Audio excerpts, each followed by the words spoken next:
Olá, estamos de volta a mais um episódio do Médico de Quê? O seu podcast de carreiras médicas. Eu sou Raquel Teixeira, estou aqui com a minha amiga Ana Gandolfi. Eu sou Ana Gandolfi. Eu sou Raquel Teixeira. Esse é o Médico de Quê? O seu podcast de carreiras médicas. E outras cositas más. Ana, e quem que a gente que tá com a gente aqui hoje?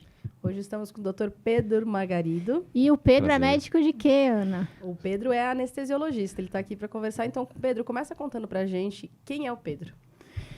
Bom, prazer, obrigado pelo convite de participar. Bom, Pedro, médico da anestesia, né? Ou anestesista ou anestesiologista, né? E aí, é anestesista ou anestesiologista? Já vamos Vamos começar. começar com essa polêmica. Vamos começar Começaram respondendo. Tá fazendo pergunta difícil. Já. Exato, já, sim. Anestesiologista seria, acho que, O mais correto. mais correto, mas a gente usa intercambiável, né? Eu já vi em inglês as duas traduções, assim, né? Anestesista, né? Anestesist e anestesiologista. Mas acho que anestesiologista seria o mais correto, né? Bom, eu tenho 36 anos, eu sou formado pela Unicamp, tanto Legal. como médico como especialista em anestesia. 2017 eu terminei minha formação e voltei direto para São Paulo. Você é daqui de São Paulo. Sou daqui de São Paulo, sempre tive família aqui, sempre vivi no bate e volta de quem não faz faculdade onde mora, né? Tá. E aí acabei voltando direto, eu e a minha esposa, e já se inserimos no mercado por aqui. Hoje eu trabalho no SUS, no Instituto do Câncer, no ICESP, e também faço parte de um grupo de freelas, né, que é um grupo de pequenos de cirurgiões, que atende alguns hospitais aqui da região da Paulista.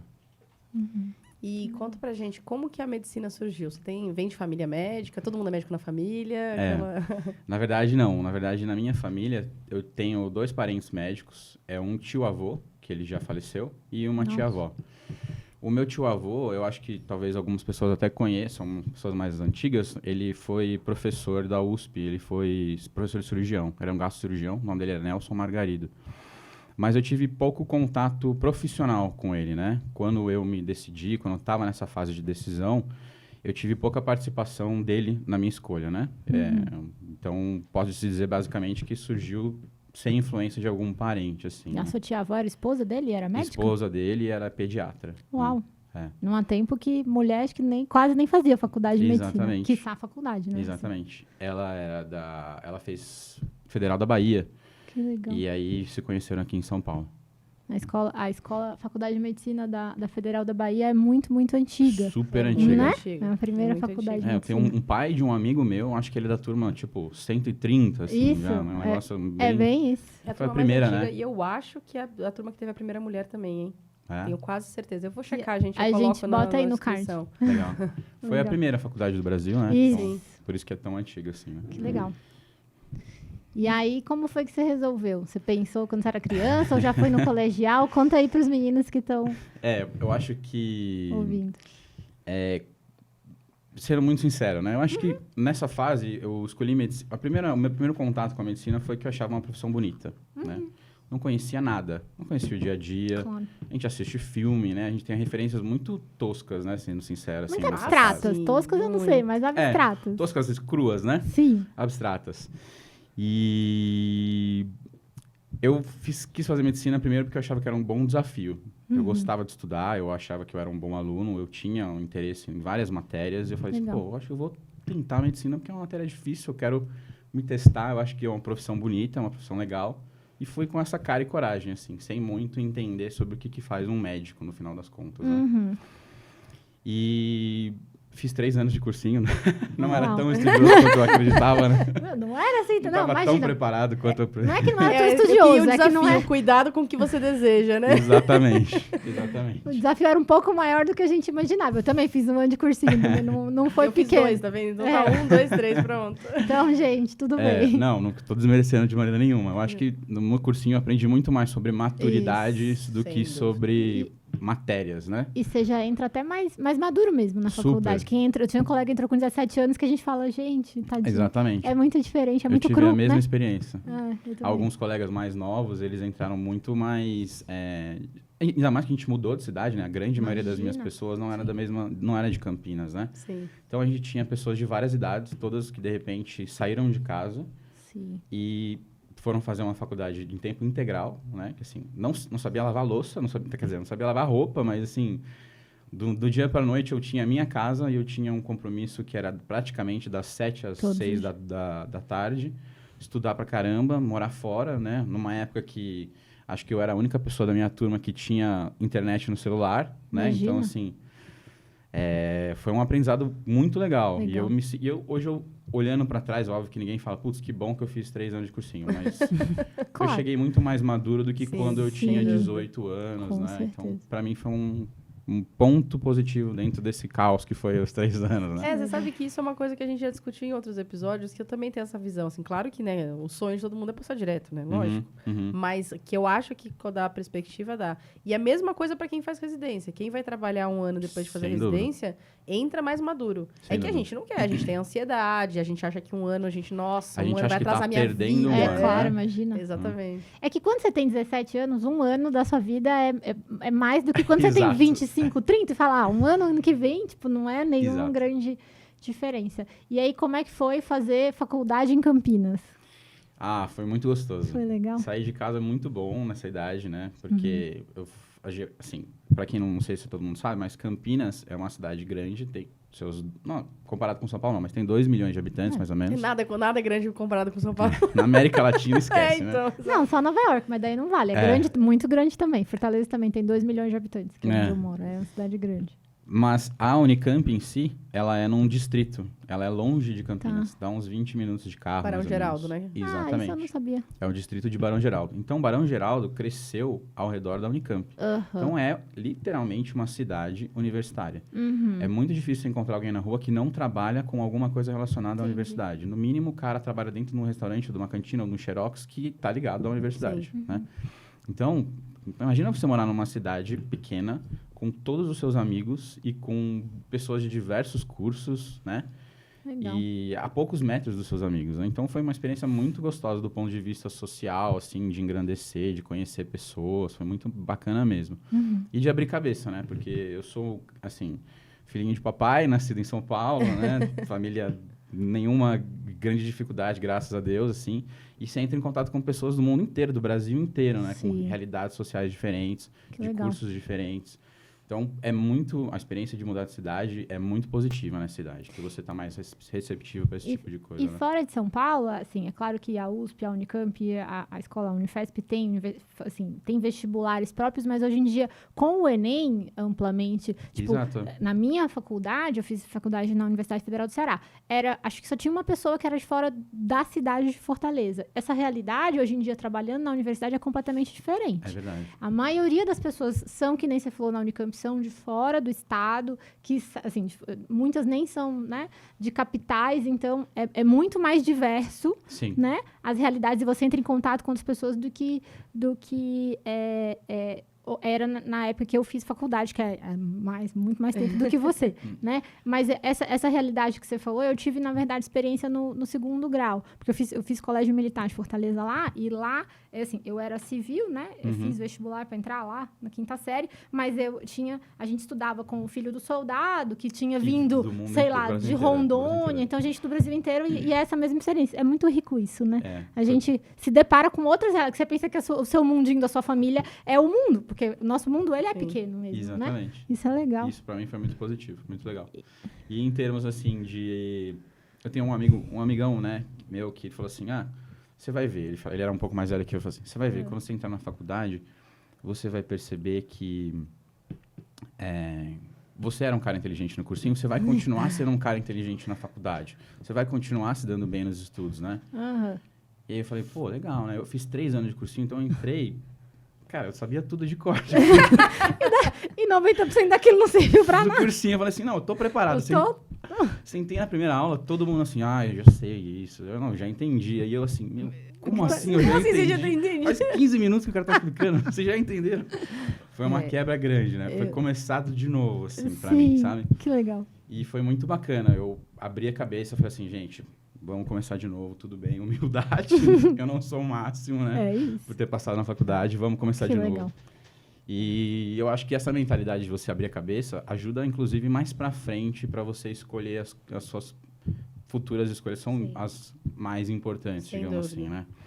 Não, sem dúvida, isso faz muita diferença. Eu lembro que eu fiz ângulo tamandaré, né? Que aqui em São Paulo é bem famoso. Quer dizer, pelo menos na minha época era, né? Super, super. Né? E eu fiz lá. E 2 anos de cursinho, então assim, imagina, eu conhecia todos os professores, eu sabia até a piada que o professor ia fazer na aula, né? Sim. E eu ainda tenho memória fotográfica, então realmente eu sabia a piada que ele ia fazer na aula.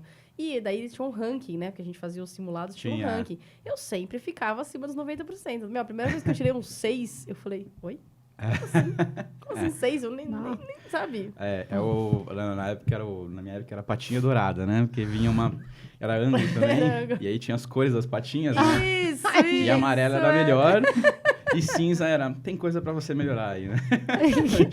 Eu era patinha amarela e cheguei na faculdade, eu era horrível. O que tá acontecendo? Ah, gente. Bom, você ainda fez anestésia, a Ana é cirurgiã. Eu fiz clínica, né, gente? Eu sofri muito no primeiro ano pra passar em anatomia. O 7 era o meu alvo. Eu falei, vou passar nesse trem aqui que eu tenho que me formar e passar tudo. Mas eu era um horror, né? Eu sofri demais. E como que a anestésia surgiu na tua vida? Eu acho, Durante a graduação. Acho que é muito difícil alguém entrar na faculdade e falar assim, eu quero anestésia. A não ser quem tem parente que já faz, né? Que viu, né? Porque a gente mesmo quem tem parente, acho que não, né? essa história Às que eu ia vezes não contar. quer. Não, então, cara, essa história Eu que a tenho gente um quer colega saber. que o pai dele é anestesista e ele trabalha num hospital no interior, se eu não me engano, sei lá, acho que é São José, alguma coisa assim. E o pai dele é um dos sócios do grupo, né? E a gente falava assim, então, Caio, você vai fazer anestésia. Ele falou assim, ainda não sei. Tipo, ele tinha a faca e o queijo na mão, né? E mesmo assim... Tinha um exemplo em casa e ele falou assim, mesmo assim ele tinha Será dúvidas, que é isso, né? né, que eu quero? E aí? Eu acho que a anestésia é uma especialidade que, quando você entra na faculdade, você recebe muito estereótipo, né? Não, porque o anestesista não é nem clínico, não é nem cirurgião. É o cara que não gosta de trabalhar. Limbo, né? É o cara que gosta de tomar café, que gosta de ganchar cirurgia. Aí você fica falando assim, mas gente, eu quero entender direito, né? O que é essa especialidade, né? O que atua? Como é que é o dia a dia, né? O que você faz? Quais são as matérias que são importantes, né? E aí você vai pegando isso só com o tempo mesmo, né? Quando eu entrei na faculdade, eu queria cirurgia. Tinha certeza que eu queria fazer cirurgia. E aí, no segundo ano da faculdade, a gente tem a oportunidade de passar numa Liga do Trauma, né? Que você participa dos atendimentos iniciais do trauma, na sala vermelha, né? Na sala de pronto-socorro. Mas como um interno, assim, né? Quase como um interno. Mas já no né? segundo ano vocês dão plantão na Liga do Trauma? A Liga do Trauma, ela funciona só no segundo ano. Então, a gente, evidentemente, a gente não fica no caminho para atrapalhar ninguém. Mas você vê muita coisa, né? Sai daqui, né? Mas a gente vê muita coisa. A Que gente legal. participa assim, vai chegar um águia, a gente vai fazer o atendimento, depois a gente passa o caso para você quando a gente estiver um pouco mais calmo, Claro. né? Nós vamos fazer um ultrassom fast, a gente te mostra as Mas só imagens. pra você ver é muito rico, né? Muito Nossa. legal. Imagina. E tinha uma grande parte desse processo que era a gente fazer suturas, né? Então, a gente tinha uma sala de sutura que a gente era auxiliado por um R1, né? Na época. A gente falava, vamos fazer essa sutura, uma sutura simples, tranquilo, você pode fazer, faz anestesia, né? Então, era uma experiência que foi muito legal, logo no começo, pra gente já descartar algumas coisas, ou Isso é entender bom. mais como era o processo, né? E eu passei na Liga do Trauma e eu não gostei. Falando, ixi, como é que eu vou ser cirurgião se eu não Daí você gostei falou. da Liga do Trauma? Já ficou difícil. É. É bom pra saber que também o que você não gosta. Isso Exato. foi ótimo. Eu acho que a minha escolha foi bastante baseada nesse, né, de testar e não gostar muito, ou me identificar pouco e tal. Mas é uma boa forma de fazer, né? Assim, só pra Super ficar claro válido. pros Eu alunos, acho enfim, super não válido. é? Eu também acho super válido. Que legal. Eu hoje, olhando para trás, eu prefiro ter feito isso do que ter entrado com uma cabeça muito fixa Com numa certeza. especialidade e depois sempre pensar no e se. E se? Né? O problema é o e Tipo, se. A gente sempre ser humano é assim, né? Você sempre pensa na grama do vizinho, né? Então, assim, putz, e se eu tivesse feito oftalmo? E se eu tivesse feito outra coisa, né? Então, acho que essa abertura para as coisas que você vai experienciar é importante, né? E voltando para a escolha da anestesia, né? Acho que uma coisa que me influenciava muito e que eu comecei a ficar com muita aflição, principalmente porque eu não tinha nenhum parente médico, né? E não tinha alguém para confidenciar isso. Mas eu tinha um receio muito grande do afunilamento do conhecimento. Assim, Perfeito. porque você começa na faculdade, você tem um mundo de possibilidades. Você vai aprender anatomia, você vai aprender patologia, você vai aprender fisiologia, depois você vai aprender semiologia e vai passar na psiquiatria e tal. Gente, quando você tá na psiquiatria, você não lembra mais nada de neuro. É um pouco vergonhoso até, né? Assim, não, mas eu vou ser eu vou me formar médico. Eu acabei de esquecer como que trata a conjuntivite.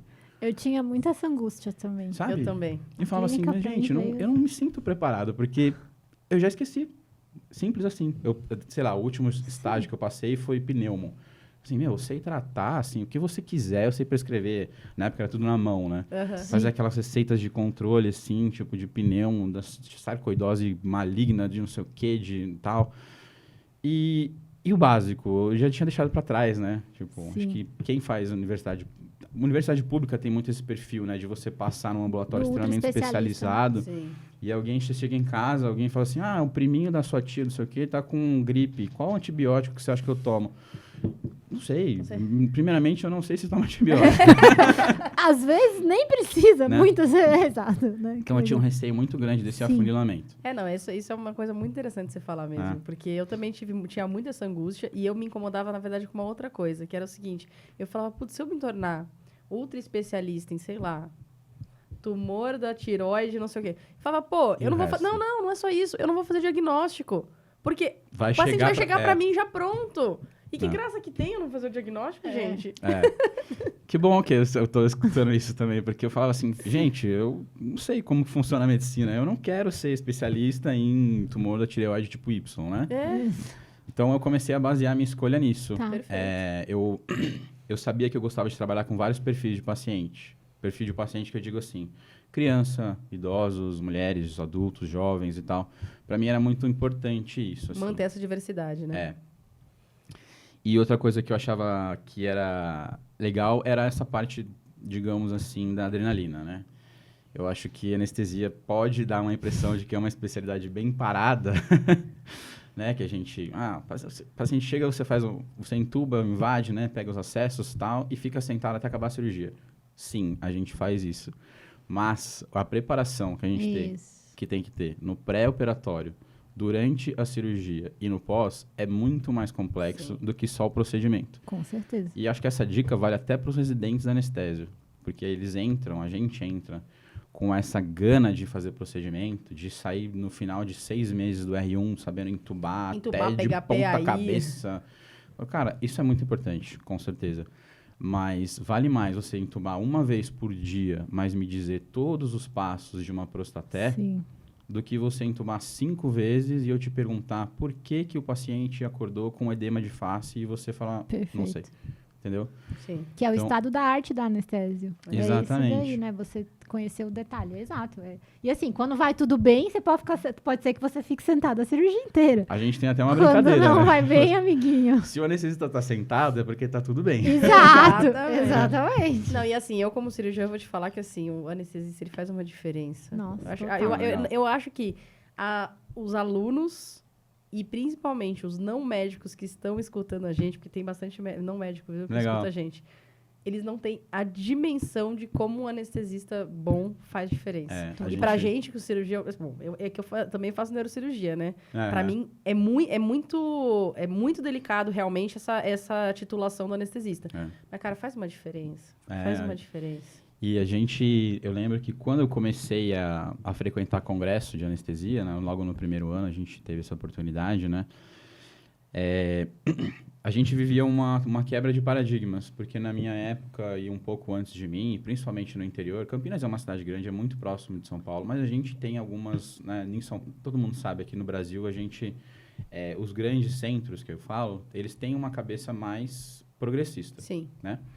Então, no interior, a gente demora um pouco mais para chegar às coisas. Então, a gente ainda tinha um pouco de mentalidade de uma intervenção muito pontual da clínica anestésica, né? O anestesista trabalha no intraoperatório, né? Faz uma visita pré-anestésica, descobre problemas que podem interferir na cirurgia, faz a cirurgia, tchau. Não, hoje em dia, a gente já, né, depois que eu tenho quase 7 anos de formado, não sei, acho que é por aí, quero nem fazer essa conta... Mas você já tem uma visão um pouco mais ampla, né? Hoje a gente consegue dizer com segurança que o médico do perioperatório é o anestesista. Né? E quanto mais o cirurgião der esse espaço pra gente... Perfeito. Quanto mais a gente conseguir essa interação, eu acho que mais benéfico, tanto para o cirurgião, quanto para o paciente, né? Porque no final do dia, o meu, vamos ser, né, bem entre aspas, assim, o meu cliente, ele é o cirurgião. Perfeito. É o cirurgião que me chama para uma cirurgia. E a partir do momento que ele me contrata, entre aspas, eu estou fazendo um pacto com ele de que eu vou fazer o possível para preservar a segurança do seu paciente. Mas no final do dia, ele é o seu paciente, né? Sim. E eu tenho que contar com o seu bom senso para entender o que é a segurança dele, se é realmente a gente suspender uma medicação amanhã, ou se a gente adiar alguns dias essa intervenção, ou o contrário, você fala para mim, não, a gente precisa intervir agora e eu me preparo para isso. Ou se a gente, né, o nível desse diálogo que vai definir o quanto que essa interação pode ser benéfica para esse paciente, né? Legal. Perfeito. Não, Acho que é mas por aí. eu acho que é por aí mesmo. E quando você resolveu a anestesia, tinha uma segunda opção antes? Tinha. Mas quando que você decidiu? É. Você falou que você desistiu Verdade. da cirurgia. É. Quando que a anestesia apareceu aí como uma possibilidade? Aí eu tinha muito medo desse afunilamento, né? E falei assim, gente, então eu preciso fazer alguma coisa que veja muito paciente, que tenha um poder diagnóstico grande, né? E aí a gente entra em contato com a clínica médica, né? A clínica médica a gente entra em contato muito cedo, né? Mas a gente começa a entender o que é a clínica médica e a raciocinar clinicamente, ter diagnóstico e tal, mais pra frente, né? Ah, sim, mas no internato, eu acho, né? Que a gente já tem a base, quer dizer, uma base mínima, Sim. né? Pra você conseguir entender o racional por trás do exame, né? Eu acho que é bom falar isso também assim, mas pra quem tá na faculdade ainda no começo, né? Eu tinha colegas que falavam assim, você vai aprender 90% do que você vai usar no 6º ano. Na verdade, o 6º ano é um fechamento de tudo que você aprendeu. Mas a sensação que você tem é que cai milhares de fichas, né? Pra quem é jovem, aí cai a ficha, né? A gente explicou, né, num episódio anterior, então explicando o que é cair a ficha. Procura aí depois o que é cair a ficha. Mas Dá se um você Google. percebe assim, nossa, faz tudo sentido. Por que eu estudei a fisiologia do pulmão? Por que eu fui atrás do exame do martelinho da neuro? Hoje faz sentido. Isso faz sentido no 6º ano, né? Mas é o que você falou, é o momento em que cai a ficha, mas a base você tá construindo, Total, né? total. Demora. E aí eu entrei em contato com a clínica médica e falei, putz, é isso, clínica médica. Vários tipos de paciente, uma clínica extremamente variada. E eu vou ter uma capacidade de fazer vários diagnósticos e entrar em contato com várias doenças. Aí eu comecei a passar nos ambulatórios. E Aí você falou, opa, acho que não é eu falei, não, gente, eu tinha pesadelos com as pastas acumulando, sabe? Tipo assim, você chegava pós-almoço, você fazia ambulatório de manhã. Na Unicamp tinha alguns ambulatórios que eram meio cruéis com o interno, assim, né? Tipo, a gente sabe que a gente tem muito ambulatório que se acaba tocando muito o paciente e discutindo muito menos do que você gostaria. Infelizmente isso acontece, né? Ainda mais quando a gente trabalha no SUS, né? Assistência, né? Uma hora você vai correr atrás disso, mas no dia a dia é normal você sentir que você poderia ter explorado mais um caso ou outro, né? É porque o SUS é sobrecarregado, então Super, né? todo mundo trabalha sobrecarregado, o preceptor, o Todo residente, mundo, não sei o quê, todo e mundo. acaba sobrando também pro E interno. o paciente, assim, a gente tem que entender o lado dele também, Sim. né? Pô, e a Unicamp, os centros, eles drenam os pacientes. Então, vem um cara que vem de van, ele acorda 4 da manhã, ele pega uma van, aí ele fica até as 9 da manhã em jejum, porque vai fazendo não sei o quê, entendeu? Sim, Então, sem perfeitamente entendível, né? Mas eu ficava com muita aflição do trabalho muito de tocação, assim, eu falava assim, nossa, não é possível que tem mais paciente, não, de novo, né?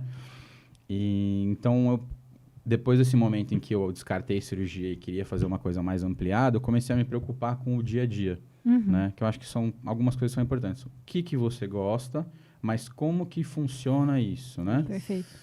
Não é simplesmente... É que nem a gente tem um exemplo muito bom, que eu acho que é do cirurgião vascular, né? O cirurgião vascular é o cara que é apaixonado por fazer um aneurisma aberto, né? Ele quer pegar um caso grave, ele quer fazer aquelas pontes, coisa maravilhosa. Mas no dia a dia dele, ele vai fazer varizes. Isso, Entendeu? perfeito. Você gosta de varizes, né? Tipo, Você não pode odiar o dia a dia, né? Você Assim, não você pode- pode não ser assim, nossa, que brilha nos Tudo seus bem, olhos, exatamente. mas você não pode odiar, A né? gente teve essa Exatamente. discussão no episódio oftalmo.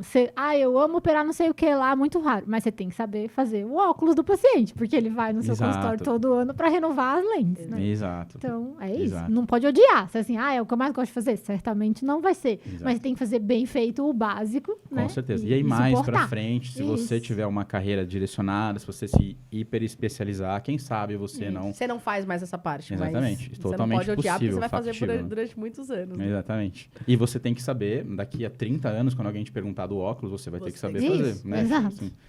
Exatamente. E aí eu percebi que clínica médica não atendia essa minha vontade de ter esse negócio mais de adrenalina, negócio mais de... Mas isso foi já no internato. Já tava no internato, já tava na beira do gol ali. E não rolou uma angústia? Assim, por você falar, vai ser clínica médica e chegar lá e falar, e também não? Assim. Na verdade, não rolou essa angústia, eu não sei nem explicar por quê. Eu tava tranquilo, porque eu não tinha tanto medo de fazer um ano de exército ou de ficar um ano trabalhando. Eu achava que era muito menos, entre aspas, assim, né? Eu ia ser... eu ia me sentir menos pressionado do que para entrar na faculdade. Falei assim, putz, eu já sou médico, às vezes eu faço um ano de clínica, né? Como médico generalista, e eu pego gosto, ou eu aprendo outra coisa, ou eu me insiro em outro lugar, ou eu vou pro exército e tal. Enfim, então eu não tinha tanto esse medo de ficar um ano trabalhando. Eu cheguei a namorar uma época com rádio, assim, eu falava, putz, rádio é uma especialidade que, tipo, eu consigo ver muitas doenças, eu consigo fazer vários diagnósticos, né? Tudo baseado em imagem, mas é uma clínica que, para mim, parece variada, né? Quando eu falo clínica variada e eu falo em rádio e anestésio, talvez as pessoas estranhem, né? Falam assim, mas, pô, a rádio ele fica lá, vendo o computadorzinho dele. Tô falando em termos de raciocínio, em termos de desafio, né? De raciocínio mesmo, né? Mas aí eu percebi que clínica médica não ia atender essa minha vontade. Na minha época não existia emergências clínicas. Porque era a minha próxima pergunta. Não mas existia. Não tem. Mas, na verdade, a residência de medicina de emergência, aquela, eu sou endócrina, aquela, você não sabe, os meninos já ouviram. Mas eu trabalhei 8 anos como chefe do pronto-socorro da escola. Eu sou apaixonada por... Essa semana eu renovei meu ACLS e passei o dia mais feliz. Eu mandei pra ela. Eu falei, gente, que saudade que eu tava de entubar, porque agora eu já não trabalho mais em emergência. Mas a residência de medicina de emergência, ela é muito mais cirúrgica do trauma do que clínica, sabia? E eu não faria. Eu podia ter feito, na verdade, a prova de título lá quando lançou a especialidade e perdi o timing da coisa e não fiz. Mas eu não faria a residência, porque eu me perguntei isso. Será que se tivesse na minha época eu faria a residência? Não. Eles são muito mais perfil do cirurgião, do pronto-socorro da cirurgia, do PS da CIR, do que da gente quando você tem um clínico à frente da... Tipo uma cetoacidose diabética, eles não ou sabem lidar. O negócio deles é uma coisa mais... O negócio deles é, eu vou dissecar uma veia, eu vou fazer uma via aérea avançada. É o procedimento muito mais do que o raciocínio, exato. Então, eu tinha uma visão que eles eram muito clínicos. Pra mim, assim, eu via... Lá na escola, eles usam uma batinha vermelha, né? Eu olhava pra eles, pra mim é igual o clínico, assim. Pra mim não é um clínico plano. Inclusive aquela... A gente nem acho que... inclusive, há aí alguns arranhões, assim, entre os clínicos e os emergencistas nos pronto-socorro. Porque o jeito de raciocinar é diferente. Porque, realmente, na medicina de emergência, a lógica é tirar o paciente da extrema urgência. Entendi. Né? O clínico, não. A gente já alia, ou a gente tem uma tendência, né, a essa coisa do... E o diagnóstico? Eles não... E o diagnóstico aí vai ficar para quando for para casa, ou quando for para enfermaria. Curioso. Eles não ligam muito, assim. É diferente. Mas eu também, eu gostava... eu gosto muito de emergência. E esse aqui não tinha mesmo, é novo. Novo assim, né? É que nós estamos velhos, mas enfim. É mais recente. Realmente não tinha, e eu achava que, putz, era uma coisa que me atraía muito, né? Eu acho que uma coisa que eu acho que influencia demais é igual no colégio, né? As matérias que você mais gosta são as matérias que você mais gosta do professor, né? Sim, tipo assim, sim. E, putz, eu tinha professores excelentes de clínica, que eles eram plantonistas do pronto-socorro. Putz, era o dia mais gostoso. Eu falava assim, vou ficar 12 horas aqui, mas, putz, vai ser com fulano, vai ser com ciclano, né? Tipo, eles são tão legais e, pô, faz muita diferença, né? Faz. Então, eu curtia muito essa coisa da emergência, assim. E...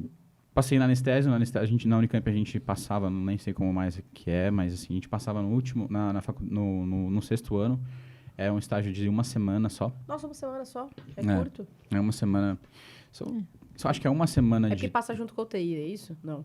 Não, acho que é 1 semana de centro cirúrgico e 1 semana de teórico, eu não vou lembrar, sinceramente. Mas é muito pouco. Eu nem tive anestesia no internato, não é em toda a faculdade que tem, eu não tive. Nunca passei. Tem 2 vezes lá na escola. A gente tem no 4º ano, só que no 4º ano é 100% teórico. É junto com o oftalmo. A gente tem, acho que é uma semana e meia de uma semana e meia de outra, alguma coisa assim, 100% teórico, e daí acho que é no sexto também, só que daí é junto com a UTI. Eu acho que são 3 semanas, é uma semana e meia, uma semana e meia. Sabe o que é curioso? Eu acho que na escola eles valorizam bastante a anestésio, porque eu tenho uma amiga que fez otorrino na escola. Fez Unicamp comigo e fez otorrino. Ela falou, no meu primeiro ano a gente tinha muita coisa de anestésio. Sabe, o pessoal da otorrino, não sei se é assim ainda hoje, mas ela é da minha época, ela falou assim, putz, cara, a gente passa em estágio de intubação, de via aérea, a gente passa em estágio de aprender medicamentos que vocês usam, assim. Acho que tem um perfil, assim, de dar uma valorizada. E assim. lá na Escola Paulista, o departamento é medicina intensiva e anestésia junto. Ah, tá. Por isso que é junto com a UTI. Mas é dentro do departamento de cirurgia, né? Sei Tudo lá. isso é Cirurgia. dentro do E departamento. daí é meio junto. Por isso que eles passam junto da UTI. A clínica médica, por exemplo, não passava na UTI do 6º andar, porque era não é do mesmo departamento, é do pessoal da cirurgia. A clínica médica não tinha acesso. A gente tinha a própria... Tem a UTI do departamento de medicina, porque não rodava na UTI. Eu lembro de alguma da segmentação medicina desse intensiva. tipo lá também. Acontece. Interessante. E daí? Mas daí nessa uma semana foi suficiente, então, pra você decidir ou não? Na verdade... Você gostou de entubar? Não, brincadeira. O que você gostou? Em uma semana você tem que gostar de entubar, né? Porque não tem uma grande coisa pra você aprender, né? Exatamente. Não, aí eu falei, putz, eu acho que... conversei com amigos meus mais velhos que tinham feito anestesia e eles estavam se formando e já estavam terminando a residência. Conversei com algumas pessoas que eu passei no estágio. Você passa no estágio com os residentes, né? Conversei com eles. E aí eu acho que acabou... A minha esposa também optou por fazer anestésio na época, Vocês são da mesma turma? A gente é da mesma turma, a gente fez tudo junto, né? Que legal.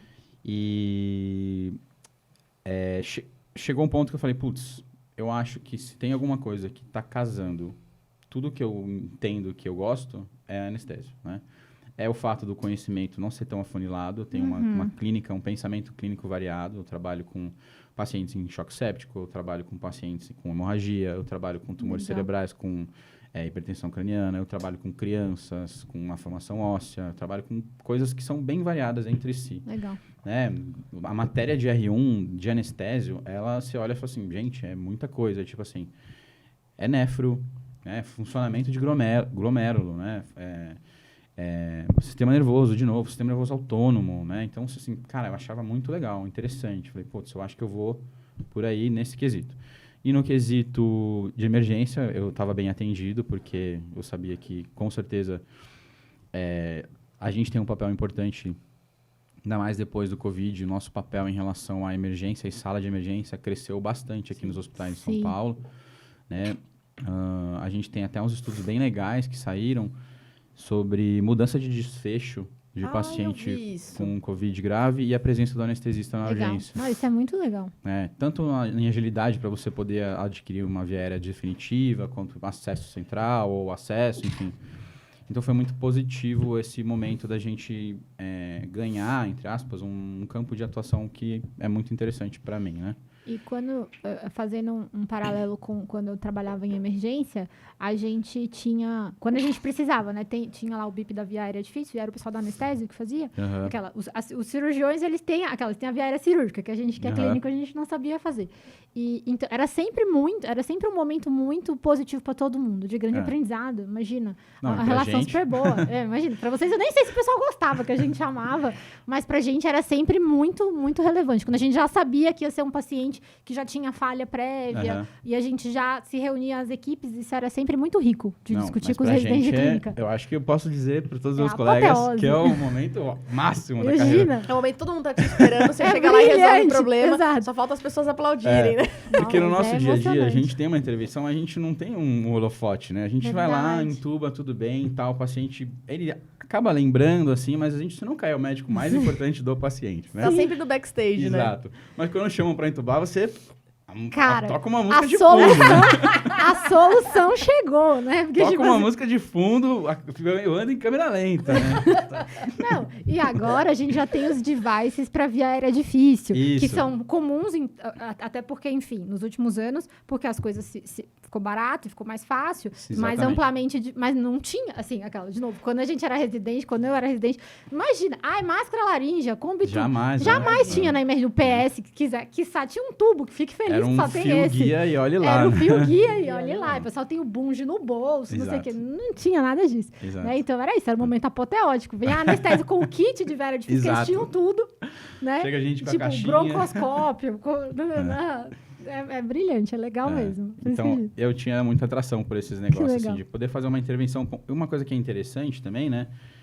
É que eu falo de intervenção pontual, né? Eu consigo colher né?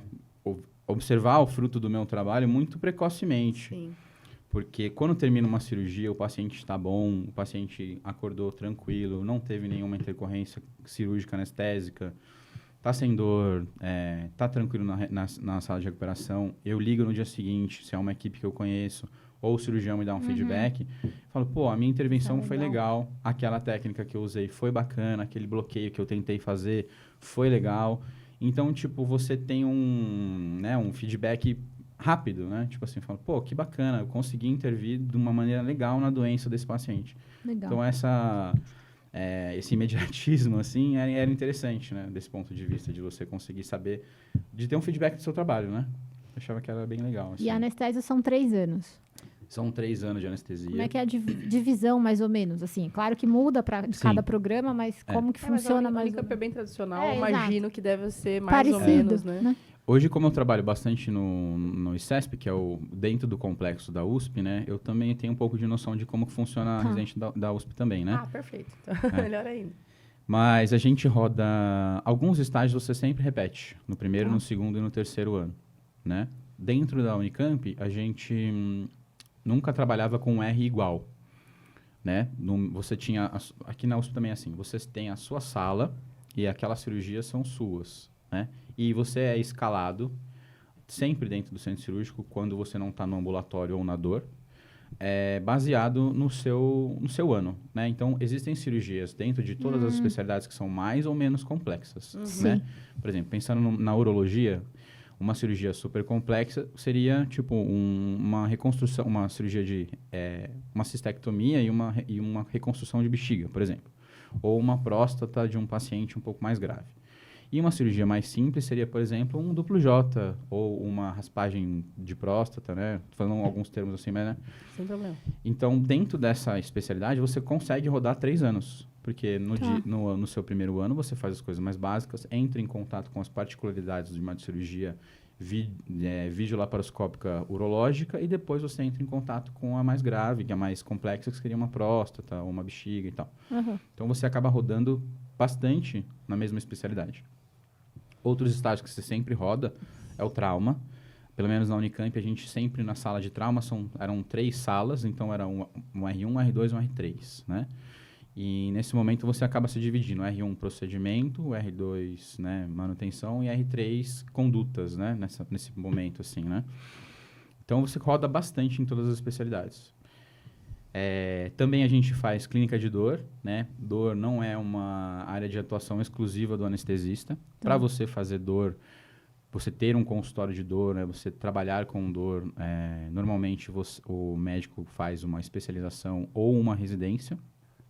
Se eu não me engano, a residência ela é aberta para neurocirurgião também, para ortopedista e anestesista, se eu não me engano. Eu lembro desses 3 também. Não sei se tem mais alguém, mas eu lembrava desses 3. Eu acho que quem faz UTI também pode. Eu sinceramente não sei. Eu acho que sim. Ou você pode fazer uma especialização. Alguns lugares aqui em São Paulo, para especialização, só exigem o diploma médico e você faz uma especialização em intervenção de dor, né? Sim. O que é intervenção de dor, né? São procedimentos invasivos, que normalmente você está trabalhando com algum método de imagem, pode ser um ultrassom, pode ser uma radioscopia, pode até ser uma tomografia, para tratar dor crônica, né? A gente está falando aí de pacientes que têm dores oncológicas, que têm alguma patologia neural avançada, que precisam de uma intervenção não só medicamentosa, né? Então, essa clínica da dor eu não faço, tenho bastante colegas que fazem. Mas daí já é bom até falar para o pessoal que é uma possível atuação, né? Dentro da anestesia, quando você sai anestesista, né, anestesiologista, você pode atuar com qualquer tipo de cirurgia, né? Não tem uma subespecialização, por exemplo, eu faço anestesia, depois eu fiz 1 ano de anestesia cardíaca. Não, ainda não é reconhecido aqui no Brasil esse tipo de segmentação. Mas a clínica da dor é. Então, dentro da clínica da dor, você terminou a anestesia, você pode, em qualquer momento da sua carreira, você pode fazer uma clínica de dor, né? Se especializar em dor. Inclusive, tem diversos diplomas e diversas especializações que você pode correr atrás, seja em imagem de ultrassom, seja em outros tipos de intervenção. Legal. Inclusive internacionais e tal, né? Mas dentro da anestesia é uma possibilidade, sim, você terminando seus 3 anos, você se especializar em dor. Legal. E tem anestesista que só faz consultório, não? Ou assim, ou pelo menos dor hospitalar? Sim, tem anestesista que só trabalha com dor. Eu imagino que a maioria deles, em algum momento, fez essa transição, mas principalmente baseado no retorno financeiro, porque é muito difícil você sair da anestesia, abrir o seu consultório de dor, né? Tipo, em algum momento você vai, muito provavelmente, você vai ter que fazer essa transição de trabalhar com cirurgia, e aí você vai se especializando e construindo o seu consultório, construindo a sua gama de pacientes, e aí você conseguiria, né, abrir um consultório de dor. Não conheço ninguém que saiu da anestesia e foi direto, né, para dor. Sim. Não conheço, pode ser que seja, né, mas acho mais difícil. E em relação... E quando... Né, o clássico da anestesia é fazer os procedimentos aí cirúrgicos, né? Tá lá no procedimento. Quais são as possibilidades? Porque, assim, eu, como cirurgiã, né, enxergo 3. Aquela pessoa que tem plantão, então ele dá plantão em um hospital, pode ser hospital particular ou hospital público, mas é um plantão lá, 12 horas, 24 horas, mas é um plantão e ele tá ali como plantonista. Ele pode ser um anestesista fixo de alguma equipe cirúrgica. E ele pode se juntar, né, como uma cooperativa, num grupo de anestesia, e daí ele trabalha para algumas equipes cirúrgicas, mas é que o grupo trabalha para essa equipe cirúrgica. Então, não é o Pedro que vai vir comigo toda vez, mas é alguém do grupo do Pedro que, obviamente, a gente mais ou menos se conhece todo mundo. É isso. É bem por aí mesmo. Isso varia de estado para estado, né? Eu conheço um pouco de como funciona alguns estados do Nordeste, mas não tenho experiência. Mas aqui em São Paulo são basicamente esses regimes de trabalho, né? Todos têm suas vantagens e suas desvantagens. E fiquem tranquilos, você que está na residência, muito provavelmente você vai se ver em algum momento da sua carreira trabalhando em um desses 3 e você vai se direcionar para esse lugar. Falar assim, putz, eu prefiro trabalhar assim, eu prefiro trabalhar assim. É normal. Porque isso é uma coisa que me afligia muito. Falar assim, putz, qual será que é o melhor jeito de eu trabalhar? Cada um tem a sua vantagem e a sua desvantagem, e você vai descobrir o que você gosta e o que você não gosta, e é isso. Não tem estresse em relação a isso. Talvez você faça um pouquinho de cada um e vai sentindo, né? Exato. E é basicamente isso. Você pode trabalhar aqui em São Paulo, né? Bom, tem CLT, que eu sou CLT, né? O contrato de CLT do ICESP. Você pode trabalhar num grupo de anestesia, seja qual for o tamanho dele, e você pode trabalhar como freelancer. Freelancer, o que é? Você ter um colega cirurgião, ou um amigo da sua turma, ou alguém mais velho que te conhece, ou enfim. E você trabalha para aquela equipe cirúrgica. Então, aonde aquele cirurgião for atuar, você também vai atuar. Então, preparem seus cadastros médicos aí. Comece a se cadastrar em todos os hospitais que você conhece. Né? Porque o cirurgião ele te passa uma agenda, fala assim, olha, a minha agenda cirúrgica desse mês é essa, né? Vamos operar. Os telefones dos pacientes estão aqui, eu faço as visitas pré-anestésicas, eu peço alguns exames, eu até peço para a secretária do grupo e tal, fazer essa interface de pedir os exames e tal. Preparo o paciente para a cirurgia, faço a cirurgia. No pós-operatório, normalmente, depende muito da equipe, mas a gente pode até fazer uma visita pós, ou entre em contato com o cirurgião, pergunta se deu tudo certo, se tudo ok, e pronto. Essa é a minha atuação. Eu não sou funcionário do hospital. Sim. Eu trabalho para aquela equipe Perfeito. como médico autônomo, né? O outro regime possível é o regime de grupo. O grupo, ele pode ter, como um grupo que eu trabalho, 10 médicos, 10 anestesistas, pode ter 3, 2, ou pode ser um grupo enorme, como aqui no caso de São Paulo, a gente tem 2 grupos muito grandes que atuam nos principais hospitais aqui de São Paulo, né? E dentro desse grupo você tem uma hierarquia. Normalmente você tem os sócios e os associados. A maioria 100% das pessoas entra como associado e você tem um relativo plano de carreira lá dentro, né? Que você pode vir a chegar a ser sócio, dependendo da demanda do grupo, né? Claro. Hoje em dia, a maioria dos grupos de anestesia não está precisando, né, entre aspas, assim, não tem vagas para sócios no momento. Mas tem muita gente que está super feliz com isso, porque a responsabilidade de associado já é grande, a remuneração é legal, e é isso, né? Mas existe sim a possibilidade de você ter um plano de carreira, de você virar um sócio de um grande grupo de anestesia. Legal. E como que funciona esse regime? Você é pessoa jurídica e você presta serviços médicos para a empresa Que é de a anestesia, associação. né? Então, você acaba tendo um vínculo com aquela empresa, mas tem uma responsabilidade com os protocolos e com o funcionamento daquele hospital. Entendi. Porque você acorda de manhã, pega o seu carro e vai para o hospital. E você vai atender os pacientes do hospital que os cirurgiões trazem, Sim, né? É um pouco diferente essa relação com o hospital, com o convênio, né? claro. E aí, dentro desse regime de grupo, eu chego às 7 horas da manhã e vou embora às 19, ou enfim, né? Sim. E eu faço qual é a demanda que o hospital tem. Naquele dia. Eu posso ficar na endoscopia, fazendo sedações. Eu posso ficar na sala da hemodinâmica, fazendo acompanhamento clínico para cateterismo. Eu posso fazer uma coluna de 15 níveis, entendeu? É uma clínica bastante variada. E dificilmente você fica especializado dentro de um grupo, né? Tá. Porque você acaba sendo um funcionário pau para toda a obra, né? Sim. O grupo precisa, você pode até mudar de hospital, às vezes, né? Você fala assim, liga, Pedro, eu sei que a gente pediu para você ir para o fulano, mas amanhã a gente precisa, na verdade, de muito mais gente no ciclano. Você pode vir? Essa bem, realocação, né? Você tem que ter essa flexibilidade Às também. vezes você vai entubar algum paciente no pronto-socorro. E tem uma coisa que você mais gosta de fazer hoje, atualmente? Ou não? Olha, Raquel, eu adoro operar, sei lá, É. cardiocirurgia. Não, eu Sei adoro lá, cirurgia. Eu adoro cirurgia cardíaca. Eu acho que é muito lindo. Eu Acho que a imaginei. cirurgia mais emocionante que eu já participei na minha vida. Esse É você um- chutou bem. Eu chutei bem? A cirurgia mais emocionante que eu já participei na minha vida é um transplante cardíaco. Eu acho legal. que, tipo, você falou que você é emocionada antes de a gente começar a gravar. Eu sou emocionada, eu chorei, tá? Toda vez que eu fiz É uma dos cirurgia meus também. Porque cardíaca. quando coloca as pazinhas e começa a bater o coração, emociona. Não, quando chega o órgão, eu já começo.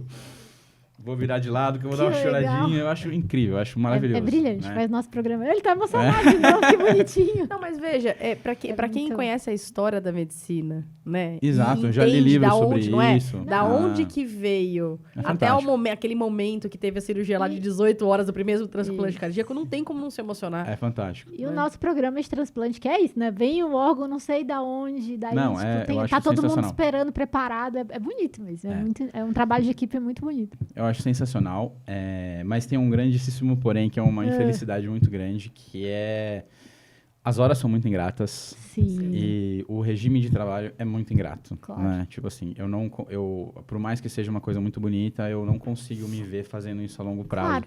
Tipo, eu vou entrar numa equipe de transplante cardíaco ou mesmo de cirurgia cardíaca. né? Mas é por um tempo, muitas vezes, né? Tipo, eu Sim. dei plantão de pronto-socorro 10 anos. E eu dava plantão dia de sábado, ficava 24 horas. Depois o corpo da gente vai envelhecendo, você não consegue. Daí eu Exato. falei, não, vou fazer 12 horas noturno. É. Aí foi em 2018, eu falei, não, gente, eu não consigo mais, eu não tô conseguindo mais ajudar os residentes, porque dá 2 da manhã eu tô Cansadíssimo, né? esgotada.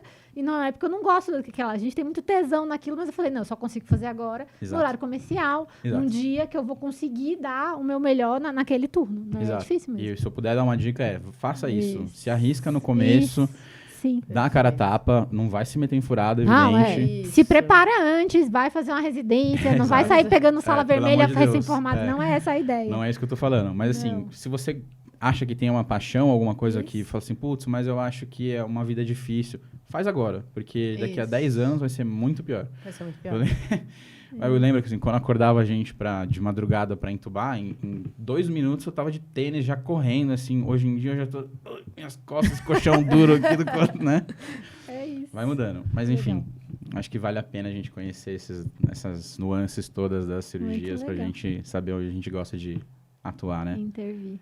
E é interessante, né? Porque os anestesistas, eles têm essas preferências, né? Super. Eu conheço anestesista que, por exemplo, né? Enfim, eu tenho muito contato com anestesista, lógico, né? E eu conheço alguns que, por exemplo, detestam entrar na neurocirurgia e boa parte... Primeiro que tem as particularidades da neurocirurgia, eu entendo. Tem monitorização, que eu sei que, nossa, vocês adoram, só que não, e tudo mais. Mas eu acho que também tem a questão assim, tem anestesia que falou, eu não gosto de cirurgia longa. Eu gosto de fazer anestesia curtinha. Gosto de fazer, sei lá, anestesia pra... Sedação pra endoscopia. Exatamente. Sim. E tem anestesia que fala exatamente o contrário. Fala, eu detesto ficar fazendo várias uma tem uns atrás que da outra. odeia, Eu gosto daquele paciente que eu fico lá, aquele que eu tenho que ficar o tempo inteiro checando, refazendo droga. Então é muito variável, né? Eu percebo também que esse perfil não é só de anestesista. Eu acho que tem cirurgiões também que tem, né? Eu trabalho com bastante ginecologistas, elas falam assim, gente, eu odeio fazer esteré. Eu gosto de fazer endoscópica. É esteroscopia, é uma raspagem, eu gosto disso, né? Eu acho perfeitamente normal. Você vai encontrar um lugar que você vai se encaixar. Se você trabalhar num grande grupo, evidentemente vai ter alguns dias que você vai ser escalado num lugar que não é a sua preferência. Mas todo mundo tem que lidar com isso. Exato. Né? A vida não é só... Tipo, exatamente, né? Eu, por exemplo, lógico, até pela especialidade, mas eu, por exemplo, eu gosto de cirurgia longa, entendeu? Esse negócio de falar assim, eu vou marcar 5 cirurgias no mesmo dia. Gente, eu ia me sentir no dia da marmota, ficar repetindo. Repetido, né? Sabe? Eu também gosto mais de cirurgia longa, né? Eu gosto de sentar lá e ter um desafio. Uma coisa que é interessante da anestesia também é que a gente tem um paciente por vez. E isso é muito bom. Isso é muito bom. Porque eu consigo tratar aquele cara, tipo, de uma maneira por inteiro, assim, né? Então, eu prefiro assim. Eu chego de manhã, tem uma cirurgia difícil, uma cirurgia grande, eu faço todas as medidas que eu preciso para ter, entre aspas, né, um controle daquela cirurgia. Toco a cirurgia, vai ser desafiadora, mas eu converso com a equipe cirúrgica, falo assim, como é que você tá? Tá tudo bem? Isso é uma coisa interessante na neuro, né? A gente consegue mudar o campo cirúrgico para vocês, né? Sim. Tipo assim, então acho que é uma intervenção que é muito legal. Quanto mais velho eu fico, mais eu percebo como é interessante eu saber sobre cirurgia na minha atuação. Porque sabendo os passos da cirurgia, sabendo o que vai acontecer, eu consigo ajudar muito vocês, né? Não, consegue ajudar. Como eu falei, na neuro a gente é muito dependente do anestesista. Uma coisa que eu adoro é quando o anestesista dá a volta e vem olhar como tá o cérebro. Adoro, gente. Sabe por quê? Porque se ele tá preocupado de como tá o cérebro, né? Porque pra quem não sabe, dependendo da anestesia, o cérebro pode inchar, né? Tem formas de você fazer o cérebro, na verdade, ficar um pouco mais relaxado e pra gente facilita a cirurgia. Eu adoro, juro. Quando eu tô operando e eu olho, é engraçado, e a maioria deles fala, quando não conhece, né? Fala assim, desculpa, não, por favor, pode olhar, veja como tá o seu trabalho. Eu adoro, porque você vê que a pessoa tá realmente preocupada com oferecer o melhor, né? É bem legal isso, assim. E eu acho que isso deu uma... Né, eu falo porque no começo a gente fazia muita cirurgia aberta no começo da minha carreira, né? Acho que pra todo mundo, assim, mudou, né? Então, agora com o vídeo, cara, eu consigo entender o que tá acontecendo melhor, né? Porque, tipo, você faz aquela laparotomia que tem um campinho assim, tem 7 residentes olhando... Um interno, 7 residentes, o chefe. 4 instrumentadoras, o chefe gritando e você ali na barraquinha tentando assim, entender, né? Agora não, agora eu olho o vídeo e sei, putz, já saiu a peça, né? Agora vai entrar não sei o quê, então é bem bacana, assim. E até acho que fica de dica pros cirurgiões, né? Assim, eu, por exemplo, eu falo pelos cotovelos, mas eu sempre converso com o anestesista. Nossa, a gente adora. Tô abrindo, tô fechando. Aqui tá sangrando um pouquinho além. Daí, às vezes eu falo assim, pro residente, né? Por exemplo, lá na escola eu falo pro residente, tá sangrando isso aqui, daí eu já falo pro residente, tá sangrando, mas é no microscópio, então não é um sangramento profuso. Exato. Daí, uma vez perguntaram, mas por que você fala tanto com o anestesista? Eu falei, gente, porque ele tá lá, ele precisa saber. Cara, a gente adora. Imagina. Eu adoro, sinceramente. É o que a gente fala muito aqui. A comunicação. Quando você aprende que isso é uma das habilidades mais importantes em qualquer área da atuação da medicina, muda muito. Qualquer coisa que você tá fazendo. Sem dúvida. Com certeza. Com um coleguinha do lado. E o que você acha... Aliás, você é a primeira pessoa da Unicamp que a gente recebe, tá? Inclusive, pessoas da Unicamp. Falem com a gente. Não, é verdade, é engraçado, né? Como a gente não conhece tanta gente, né, da Unicamp. O que você acha que a residência não te preparou? A residência... Bom, acho que em termos técnicos e em termos não técnicos, podemos separar assim? Como você quiser, pode. Em termos técnicos, eu acho que uma coisa está meio ligada à outra, mas em termos técnicos, a gente é um pouco pobre em bloqueios regionais. Tá. Eu tive que correr bastante atrás disso, né? Porque assim, não sei se... acho que vale a pena explicar um pouquinho. A gente consegue hoje em dia, a anestesia está bem evoluída nesse campo de intervenções regionais. O que é uma intervenção regional? São os bloqueios, né? É você fazer uma mastectomia e usar anestésico local usar ultrassom e injetar anestésico local na inervação daquele órgão que vai ser manipulado. Então, isso é muito evidente em cirurgia ortopédica, por exemplo. Eu consigo fazer uma cirurgia de mão com o paciente sedado. Ele não vai sentir absolutamente nada na mão, mas, né, enfim. Você diminui o uso das drogas sedativas, né, principalmente, né, então a intervenção no sistema Reduz nervoso o nível central. de intervenção. Exatamente. E até melhora na analgesia no pós também, né, eu tô errado. Total, você está completamente correto. E a gente está numa fase em que a gente está conseguindo se especializar tanto que, por exemplo, já existem certos tipos de cirurgia, certos tipos de bloqueio, em que eu consigo fazer um bloqueio sensitivo para não prejudicar, por exemplo, uma fisioterapia pós-operatória. Então, a gente está hiper mega focado nesse tipo de evolução da anestesia. Que legal. Eu acho que daqui a uns 10 anos vai ser, assim, uma grande parte do nosso currículo. Bloqueios regionais, já mas eu acho que vai só aumentar isso daí. Para a gente conseguir fazer essas intervenções cada vez mais pontuais. Perfeito. Né?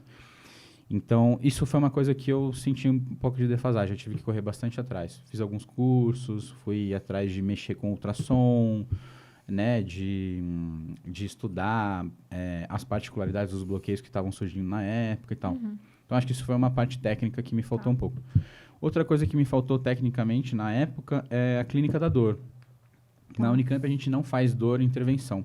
Aqui na USP tem estágio, eles têm um contato com a intervenção da dor. Lá a gente faz dor clínica. Então, a gente tinha um ambulatório de dor crônica. A gente controlava na medida do possível, drogas, né? via medicações orais e tal. Às vezes a gente fazia alguma ou outra coisa, mas não era o grosso da nossa clínica. Então, essas duas partes acho que senti um pouco de falta. E em termos não técnicos, uma coisa que eu acho que, assim, eu consigo entender, mas eu acho que é um prejudicial, é que na Unicamp, os professores, eles são dedicação exclusiva. Ah, interessante então, isso. os docentes, eles não trabalham em nenhum outro lugar. Eles só trabalham no SUS, no hospital da Unicamp. Como docentes. Como docentes. Então, eles não têm a vivência do mundo real, até para te contar, né? Não Exatamente. Eu não tive nenhum docente que tinha experiência em trabalhar no mundo real, entre aspas. Sim. Então, para Fora mim, da academia. Então, para mim, como que a gente entra em contato com isso? Com os assistentes, né? Porque dentro de um hospital não é todo mundo que atua como docente. Então, você entra em contato com os assistentes, que tem diversos tipos de empregos, diversos tipos de vínculos de trabalho. Mas eu acho que foi uma coisa que me faltou, assim. Eu gostaria muito de ter a liberdade de conversar com um professor que pudesse me dizer, olha, vamos tentar conversar sobre como o anestesista ganha dinheiro. Isso. Ou sobre como é que vai ser o seu dia a dia, né? Ou esses grupos aqui, tipo, qual que é o seu perfil, vai bem nesse grupo. Mas é porque vai abrir sua empresa, vai entrar nessa cooperativa. É muito diferente, na verdade. 100%. Né? Do que vai ser da maioria dos anestesistas, 90% dos anestesistas. Ele acorda de manhã e muito provavelmente vai ter um dia na semana que ele só vai dar aula, né? Ele não vai ter nenhum contato com anestesia. E quando os docentes têm contato com anestesia, eles estão sempre com o residente na sala. Não é que eles são menos preparados, imagina, não é isso que eu estou tentando dizer. Mas eles fazem casos selecionados, né? Sim, claro. Sem dúvida. Tipo assim, não é o dia a dia. O docente ele já chega, por exemplo, a gente tinha docentes que tinham área de pesquisa em ginecologia. Então, ele basicamente era um docente que ficava na ginecologia. Até porque ele podia escolher, né? Assim. Né? Claro. Então, eu acho que isso fez uma falta grande para mim. Eu queria alguém que pudesse chegar e falar assim, olha, isso aqui funciona muito bem no mundo da universidade. Vamos aprender o mundo real. Perfeito. E a gente conversou sobre isso, né, amiga? Foi um dos motivos pelo qual a gente criou esse podcast da forma que a gente faz. Um pouco fora da academia, com gente que trabalha no dia a dia. E que exatamente porque a gente só consegue, quando está dentro da residência ou na universidade, conversar com quem é docente e tem a vida acadêmica, que é uma pequena porcentagem de todos os nossos colegas que se formam nas N especialidades, né? Legal. Por aí. Mas a ideia foi essa mesmo, né? Acho que... Foi muito bom. Nossa, muito bom. Nossa, A gente adorou. A gente bom. adora quando a gente termina e fica querendo fazer a especialidade. Então, eu já estou super vendida para anestesia. Faria também, porque eu já infecto. Faria várias. Então, adoramos. A conversa foi ótima. Que legal, que bom. Mas já acabou. Espero que você tenha gostado também. Foi um prazer. Sair um pouquinho do hospital, né? Do centro cirúrgico, foi muito legal. Não, e é sempre bom trazer o foco para algumas especialidades que os alunos, por exemplo, veem menos, né? É, com certeza. Vem com menos. certeza. Embora todo mundo saiba da necessidade de uma anestesia e vá passar no estágio da anestesia, acaba vendo menos, né? Vê menos na rede social também, né? As anestesistas Isso é uma vantagem. Isso é uma vantagem. A gente não precisa de rede social. É verdade. Então, mas muito bom. Foi muito Então, bom. tá. Obrigado. Agradeço demais de você ter vindo, Demais de a ter disponibilizado disponibilidade. esse tempo para conversar com a gente. Acho que você elucidou muitas coisas pra gente, mas Exato. imagina pra quem Que tá legal, ouvindo. que Então, legal, foi muito que bom. legal mesmo. Vai Que bom. inspirar pessoas a fazer anestésio. Muito bom. Obrigado, Exatamente. legal. Arrasou. E, pessoal, se vocês ainda não seguem a gente no YouTube, por favor, se inscrevam no canal. Esse podcast é um projeto independente, então a gente precisa muito aumentar a relevância dele de forma orgânica. Então, se você não é ainda inscrito no canal, se inscreve. Se você ainda não segue a gente no Spotify também, e se você chegou até o final desse episódio, deixa 5 estrelas aí pra ajudar a gente a divulgação. Se você não gostou também, compartilha com alguém que você não gosta. Né? E se você gostou, compartilha com seus colegas e seus amigos. Obrigada de novo, Pedro. Obrigado. Não sei se alguém tiver alguma pergunta, alguma dúvida, eu estou à disposição. Você pode entrar em contato com as meninas e depois eu respondo o que eu puder, se eu puder ajudar nesse momento que eu sei que é... A gente aciona o Pedro aí pra ele responder, então, pra vocês. Obrigadíssima. Valeu, gente. Obrigado. Tchau, tchau.